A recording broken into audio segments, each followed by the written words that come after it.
Terminó el año, comienza el mes de enero y comienza la llamada cuesta de enero.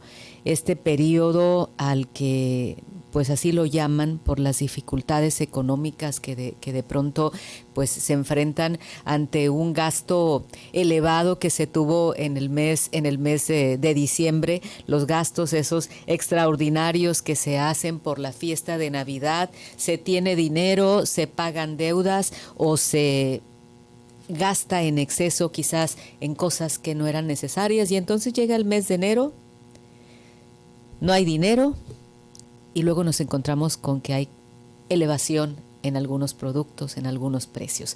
Y quien sabe de esto para que nos desglose qué nos espera para 2025 y porque pues sabe de economía, no porque adivines, Alejandro. Alejandro Romero Ayala, economista, vicepresidente del Colegio de Economistas. Muchísimas gracias por acompañarnos. ¿Qué tal? Buenos Feliz días, año. Kate. Feliz año. Y sí, lamentablemente esto es tradicional en enero, este tipo de aumentos. Pero pues en esta ocasión pues llama la atención porque pues mucho se habló durante varios años de que los gasolinazos iban a desaparecer. Sin embargo, estamos viendo que con la aplicación del impuesto especial sobre producción y servicios, pues los gasolinazos en realidad no han desaparecido. Pero nos dicen que esto no es un gasolinazo, que es un ajuste al IEPS. Un ajuste, ¿no? Pues yo lo que sí sé es que aunque sea un ajuste va a costar más la gasolina. Eso sí, porque son impuestos al consumo. Entonces generalmente esos impuestos lo que hace el gasolinero es trasladarlos al precio al consumidor. Y que son además pues obviamente lo que pagan los conductores. En el caso por ejemplo de la gasolina regular, Katy, la cuota de IEPS por litro pasó de 6.17 pesos por litro, que estaba en 2024, a 6.45, es decir, es un aumento más o menos del 4,5%. En el caso de la gasolina premium pasa de 5.21 a 5.45, y en el caso del diésel pasa de 6.78 a 7 pesos con 9 centavos, ¿no? Es decir, de los ahorita la gasolina en promedio en Hermosillo anda en 24 pesos. De esos 24 pesos, solamente 7 son de IEPS, porque además hay un IEPS estatal.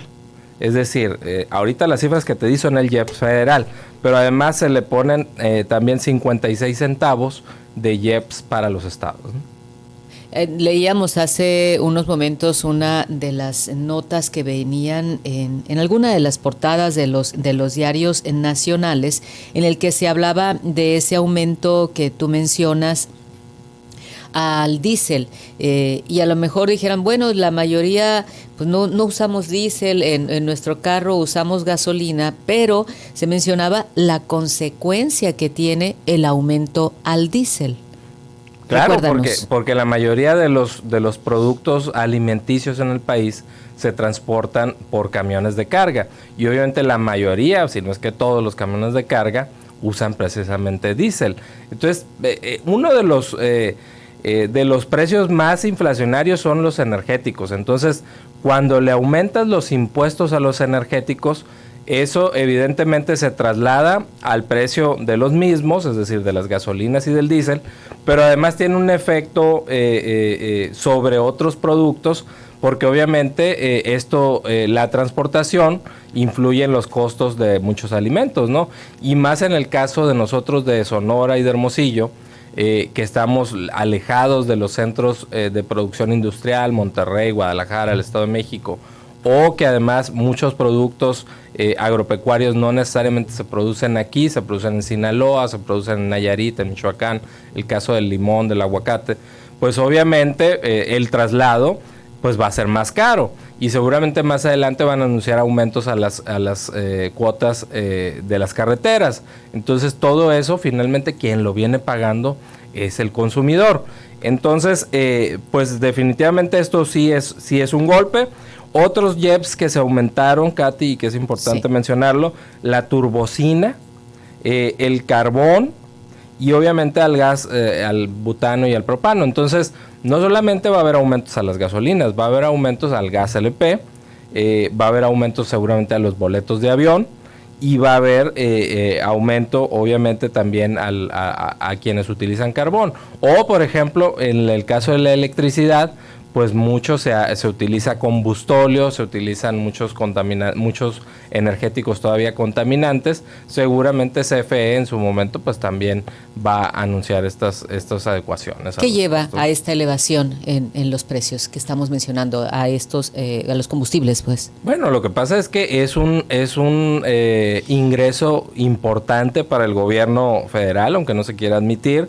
Son 713 mil millones de pesos los que espera recaudar de IEPS este año el gobierno federal. Obviamente es difícil renunciar a una cantidad así, más cuando tienes en puerta, pues obviamente ampliación de programas sociales, tienes en puerta inversiones en trenes de pasajeros que no necesariamente van a ser rentables, seguramente van a exigir mucho subsidio. Entonces, ante esas presiones de gasto que tienes, pues obviamente el gobierno está actualizando el IEPS para hacerse de más ingresos que los va a requerir para este tipo de programas, ¿no? Pero mientras, pues nos deja en una situación difícil, porque ahorita te comentaba el precio de la gasolina en Hermosillo, que ronda en promedio los 24 pesos.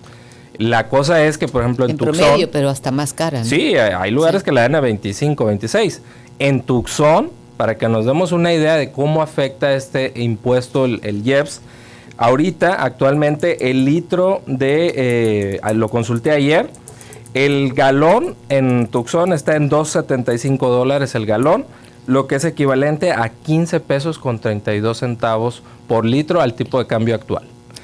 ¿Se espera crecimiento para la economía este año? ¿Han planteado crecimiento de la economía? ¿Con este aumento en los precios permite que el contexto nacional pueda haber un crecimiento?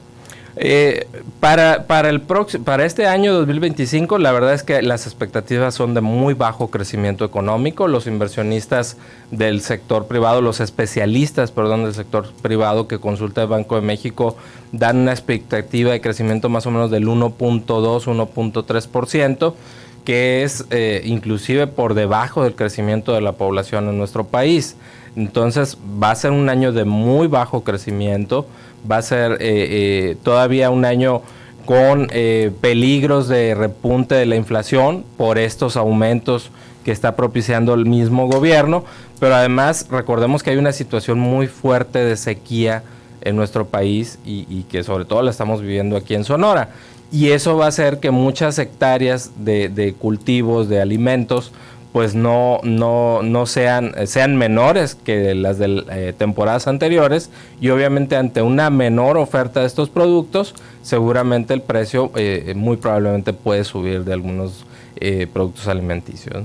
Estos aumentos que mencionas en distintos productos, ¿no compensaría el aumento al salario mínimo para que pudiera ser que, digamos, aumento del salario va a alcanzar, o prácticamente es aumenta el salario pero suben los costos, la capacidad adquisitiva no va a aumentar o va a disminuir?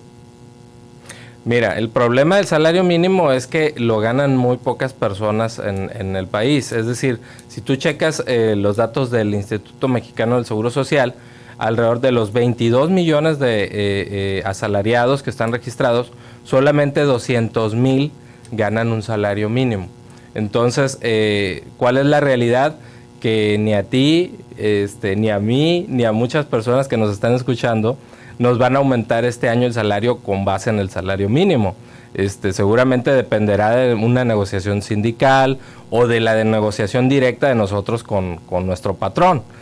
Y no necesariamente va a ser el 12% que fue el salario mínimo. Entonces, el salario mínimo es solamente una referencia, y la verdad es que en México muy pocas personas, sobre todo el sector formal, ganan el salario mínimo. Entonces, entiendo entonces que para ciudadanos, para cualquier ciudadano común, el costo de la vida, por lo que cuentas, sería más caro, y si no se compensa eso con un aumento al salario adecuado, entonces quiero entender que la capacidad adquisitiva no va a ser pues mayor, porque si tenía su canasta básica va a costar más, el boleto para darse la oportunidad a lo mejor de viajar con la familia va a ser más caro.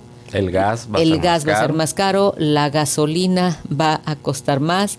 En consecuencia, cuando nos aumentan, decías, los combustibles, pues hay un aumento en otros precios. Sí, hay un efecto dominó en los precios de otros productos.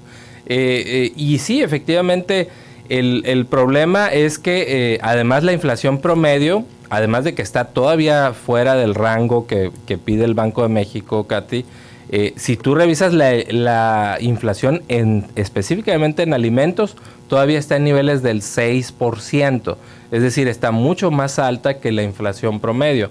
Y mientras más bajo es el ingreso de un hogar, más destina de su gasto a la compra de alimentos, entonces más le pega los aumentos en la inflación a las personas de menores ingresos o más pobres, como lo queramos decir. Entonces, eso definitivamente pues tiene un efecto mayor sobre las personas, te repito, que tienen menores ingresos. Pero si ya desde antes de terminar el año había cosas que se habían disparado enormemente en el precio, no me puedo imaginar entrando el año, ahora que ha entrado el año, cómo van a estar los precios de algunos productos que pues seguramente muchos de los que se dedican a hacer sus compras saben que con lo mismo que compraban antes ya no alcanza exactamente para lo mismo. Nos preguntan, ¿aumenta el riesgo de devaluación del peso estos aumentos o nada tiene que ver? Específicamente estos aumentos no tienen nada que ver, pero evidentemente la entrada del señor Trump en el 20 de enero, seguramente con la cuestión de la guerra de aranceles o de las amenazas de aranceles y las amenazas de intervenciones militares a escala para cuestiones de crimen organizado, seguramente van a inyectar nerviosismo a los mercados y es probable que el tipo de cambio tenga un inicio de año turbulento, ¿no? Pero no tendrían específicamente que ver con estas alzas específicamente del IEPS, ¿no? A propósito de que mencionas Estados Unidos, hoy nuevamente vemos cómo sale la información del aumento en las remesas y luego viene ese aumento de las remesas y uno dice, sí, qué bueno que aumentaron las remesas para nuestro país, pero ¿qué representa realmente esto? Por una parte bien, pero por el otro lado, ¿qué significa? Bueno, el hecho de que crezcan las remesas significa que más mexicanos tuvieron que emigrar a los Estados Unidos por falta de oportunidades a nivel local o nacional. Entonces, yo en principio no lo festejaría porque pues cuando alguien no tiene oportunidades y tiene que emigrar, y si lo hace sin papeles, pues corre no solamente riesgos de violaciones de derechos laborales, sino además de su vida. Entonces, yo creo que es muy poco favorable decir que están creciendo las remesas, porque eso implica que no hay las oportunidades a nivel nacional o local para que esas personas se queden y vivan aquí y mantengan a sus familias. Evidentemente, han crecido tanto las remesas que ya nos dejan más dólares que la inversión extranjera, que el petróleo y que el turismo. Pero eso es negativo en el sentido, te repito, de que implica una fuga de personas que tuvieron que emigrar, que tuvieron que ir a otro país, abandonar a sus familias, correr riesgos durante el traslado hacia los Estados Unidos y que además se arriesgan a que violen obviamente sus derechos laborales también en aquel país por su condición migratoria, ¿no? ¿Qué factores internacionales o qué podría pasar en el contexto internacional en este año que pudiera afectar a la economía de nuestro país? ¿Ante qué riesgos estamos? El riesgo más evidente es la imposición de aranceles de Donald Trump. Creo que no es un riesgo que se haya descartado hasta el momento, a pesar de que ha bajado, digamos, la intensidad de los ataques del presidente electo. Sin embargo, evidentemente es una negociación que va a continuar de aquí al 20 de enero. Otros países en amenaza son Canadá, son también China, pues obviamente si llega a darse esta aplicación de aranceles, pues tendrá impacto inmediato en muchos productos que hoy exportamos, que implican la generación de empleo en México y que se verían afectados en su demanda en dado caso de que Estados Unidos decida aplicar esta medida, ¿no? ¿Hay riesgo de inflación? Sí, claro, obviamente si hay turbulencias en el tipo de cambio por la llegada de Donald Trump, por la amenaza de aranceles, eso tendría también una amenaza de elevar la inflación, porque muchos de los productos alimenticios que consumimos, la carne, los granos, granos como el frijol, como el maíz, la mayoría son importados. Entonces, además los combustibles, el 56% los importamos de Estados Unidos. El gas natural, el gas LP, prácticamente somos dependientes de las importaciones a Estados Unidos de este tipo de productos. Y obviamente si hay un aumento del tipo de cambio, tendría que haber un ajuste para los precios al consumidor. Hemos platicado de ese tema con algunos especialistas en torno al maíz y a la producción de maíz. De lo que nos hablan es de que el maíz que se importa es un maíz sobre todo para forraje, el llamado maíz amarillo, pero bueno, si es para forraje, si es para el sector ganadero, igualmente pues eso impactaría en el precio igual de la carne, como mencionas. Y la producción alimenticia en México, nos han dicho, con el maíz que se produce en México, está garantizada en ese sentido para el consumo pues de la tortilla básicamente. Híjole, ahora sí que yo tendría otros datos, ¿no? Pues dánoslo, porque nosotros manejamos ese dato en días pasados. Justamente en 2024 tuvimos importaciones récord de maíz, y buena parte del maíz... del maíz que se importa, sí, una parte es forrajero, sí, pero otra parte sí se utiliza en la producción de harinas y de tortillas de maíz en México, ¿no? Entonces, sin duda, por eso cuando hubo una amenaza de la presidenta Claudia Sheinbaum, pónganse de acuerdo, a aplicar aranceles, no, pues una cosa es la verdad oficial y otra cosa también es la verdad con datos y con números, ¿no? La verdad es que importamos muchísimo, Katy. Nuestras principales importaciones de Estados Unidos son energéticos, gasolina, gas y productos alimenticios. Importamos la mitad de la carne que consumimos. Pero México intentó pues que no se estuviera, la idea se ha planteado de que no se estuviera importando este maíz de Estados Unidos. Ya ves que pasó todo esto por lo del TEMEC. Y perdió el panel. Y perdió el panel, sí, porque no hay una base científica para considerar que el maíz transgénico tenga alguna implicación para la salud o para la biodiversidad. De hecho, nos lo dijeron los especialistas, que no hay una prueba, alguna evidencia pues de que produzca algún daño el maíz transgénico en el consumo humano. Pero luego entonces, en este interés de no permitirlo, ¿tendría México la capacidad para si no se permitiera la entrada, de poder abastecer a todo el país con el maíz que se produce? No. Porque ya veíamos todas las implicaciones que hay. De entrada hablabas tú de una sequía, por ejemplo, de lugares en donde el maíz depende, aunque sí hay sistemas de riego en algunos casos, hay otras ocasiones en que el maíz depende pues de los temporales también. Definitivamente no habría la capacidad para cubrir la demanda, nunca la ha habido, nunca hemos sido autosuficientes en producción de maíz. Si acaso en los 80s más o menos se pudo haber logrado la autosuficiencia, pero no lo somos. Y te repito, bajo la perspectiva de una sequía muy fuerte que se viene, que por ejemplo en el caso del trigo va a disminuir casi en un 50% la superficie sembrada en Baja California, Sonora y Chihuahua, pues evidentemente no habría posibilidades de incrementar la producción nacional de estos granos, trigo y maíz, y por lo tanto, inclusive este año va a haber que importar más. Ya dinos algo bueno, todo lo que nos dijiste ya nos preocupa. ¿Qué vamos a hacer entonces? A ver, ¿qué hacemos ante esa? ¿Es algo posible o es algo seguro? De entrada, lo que nos estás diciendo. Bueno, obviamente los aumentos ahí están. Los aumentos ahí están, el IEPS, ese no los quita nadie. Que va a repercutir en otros aumentos, ahí está. Entonces, ¿qué podemos hacer los comunes, las personas comunes para que no afecte todo eso? Híjole, bueno, pues en el hogar lo que se puede hacer es obviamente tener presupuestos para las compras.